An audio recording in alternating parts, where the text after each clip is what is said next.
جی آپ بالکل صحیح کہا، دو کیمپ ہیں، ایک آپ ان کو ہاکس اینڈ ڈوز کہہ سکتے ہیں۔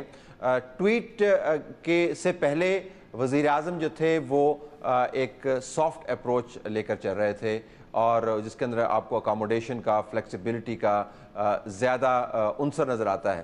لیکن آپ نے لفظ استعمال کیا کہ وزیر اعظم مایوس ہوئے۔ میرے خیال میں اس سے آپ بہتر سمجھتے ہیں، اگرچہ آپ نے لفظ جو ہے وہ بڑا نپاتلا استعمال کیا ہے، لیکن آپ بہتر سمجھتے ہیں کہ مایوسی نہیں تھی، بہت شدید قسم کا رنج پایا گیا تھا۔ وزیر اعظم کا خیال ہے کہ انہوں نے باوجود اس کے کہ رپورٹ کے اندر براہ راست کوئی ثبوت موجود نہیں ہے کہ کس شخص نے یہ ڈان لیکس کا مواد فراہم کیا، اور تمام کا تمام جو ہے وہ اینیکڈوٹل یا سرکمسٹینشل ایویڈنس ہے، جس میں یہ 2+2=4 کیا گیا کہ اس کے ساتھ میٹنگ ہوئی، اس نے اس کے ساتھ اتنی زیادہ بات کی، لہٰذا ہم یہ سمجھتے ہیں کہ یہ اس سٹوری کا آتھر جو ہے یہ فلاں آدمی ہے۔ اس کے باوجود کہ کوئی حتمی نتیجہ وزیر اعظم کی تشریح کے مطابق نہیں تھا، دو ان کے جو قریبی ساتھی ہیں ان کو قربانی دینی پڑی۔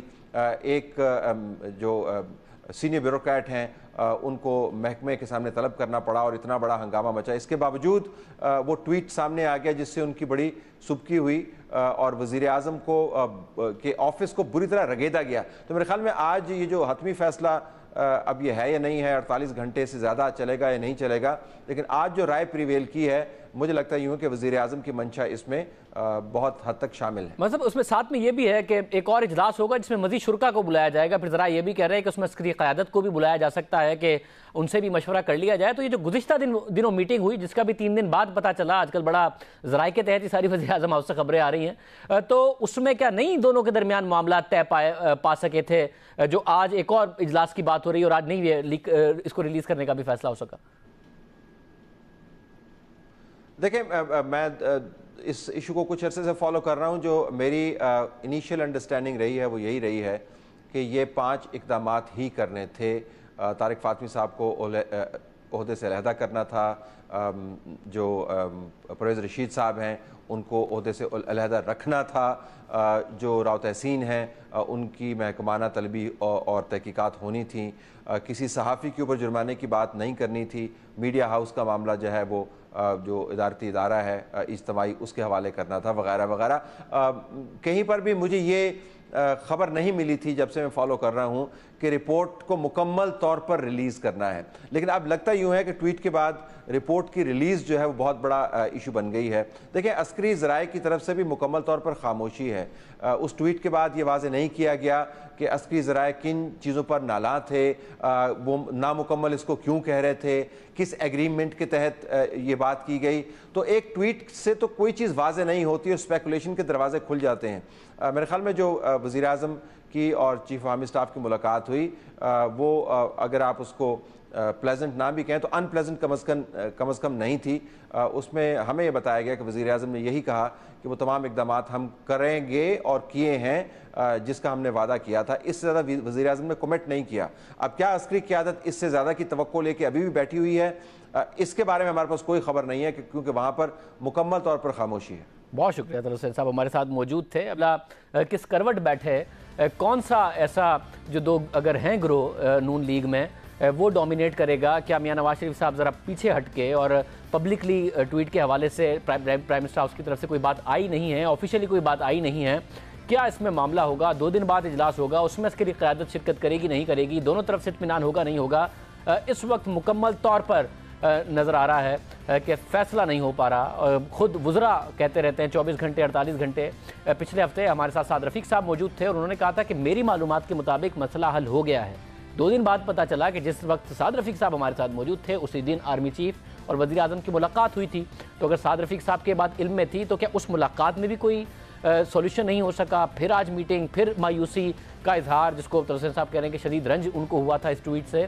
یہ معاملہ کیسے ریزالو ہوگا؟ حکومت ابھی فیصلہ نہیں کرتی نظر آتی۔ پروگرام میں ایک بریک شامل کرتے ہیں، اس کو ہم خبر بات کریں گے۔